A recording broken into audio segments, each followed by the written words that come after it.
കൊച്ചിയിൽ നടന്ന NCP സംസ്ഥാന എക്സിക്യൂട്ടീവ് കമ്മിറ്റി യോഗത്തിൽ ബഹളം. സംസ്ഥാന അധ്യക്ഷ സ്ഥാനത്ത് നിന്ന് തോമസ് കെ തോമസിനെ മാറ്റണമെന്നൊരു വിഭാഗം ആവശ്യപ്പെട്ടതാണ് ബഹളത്തിന് കാരണമായത്. കയ്യാങ്കളിയിലേക്ക് എത്തിയതോടെ PC ചാക്കോ യോഗത്തിൽ നിന്ന് ഇറങ്ങിപ്പോയി.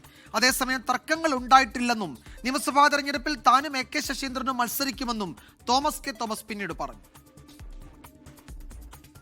NCP സംസ്ഥാന അധ്യക്ഷ സ്ഥാനത്ത് നിന്ന് തോമസ് കെ തോമസ് മാറണമെന്ന ആവശ്യം ഒരു വിഭാഗം ഉയർത്തിയതാണ് ബഹളത്തിനും കയ്യാങ്കളിക്കും ഇടയാക്കിയത്.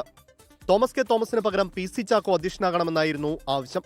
തദ്ദേശ തെരഞ്ഞെടുപ്പിലെ കുട്ടനാട്ടിലെ വോട്ട് ചോർച്ചയും നിയമസഭാ തെരഞ്ഞെടുപ്പിൽ കൂടുതൽ സീറ്റ് ആവശ്യപ്പെട്ടില്ല എന്നതും തോമസ് കെ തോമസിന്റെ പോരായ്മയായി ഒരു വിഭാഗം നേതാക്കൾ ചൂണ്ടിക്കാട്ടി. ഇതോടെ ഇരുവിഭാഗവും പരസ്പരം ഏറ്റുമുട്ടുകയായിരുന്നു. ഇതിനിടെ PC ചാക്കോ യോഗത്തിൽ നിന്നും ഇറങ്ങിപ്പോയി. അതേസമയം യോഗത്തിൽ ബഹളമുണ്ടായിട്ടില്ല എന്ന് തോമസ് കെ തോമസ് പറഞ്ഞു. നിയമസഭാ തെരഞ്ഞെടുപ്പിൽ സിറ്റിംഗ് MLA മാർ തുടരുമെന്നും AK ശശീന്ദ്രൻ എലത്തൂരിൽ നിന്ന് മത്സരിക്കുമെന്നും തോമസ് കെ തോമസ്. നിലവിലുള്ള 2 MLA എന്ന് പറഞ്ഞ് ഒന്ന് ശശീന്ദ്രൻ ഞാനുമാണ്. അതുകൊണ്ട് തീർച്ചയായിട്ടും എലത്തൂരിൽ ശശീന്ദ്രൻ തന്നെ ആയിരിക്കും മത്സരിക്കുന്നത്, കുട്ടനാട് തോമസ് കെ തോമസും.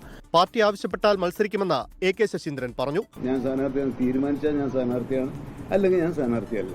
നിയമസഭാ തെരഞ്ഞെടുപ്പിൽ 3 സീറ്റുകളിൽ മത്സരിക്കാനാണ് NCP തീരുമാനം. LDF-ൽ കൂടുതൽ സീറ്റുകൾ ആവശ്യപ്പെടുന്നത് പ്രായോഗികമല്ല എന്നാണ് NCP യോഗത്തിൽ ഉയർന്ന നിലപാട്. 24 കൊച്ചി.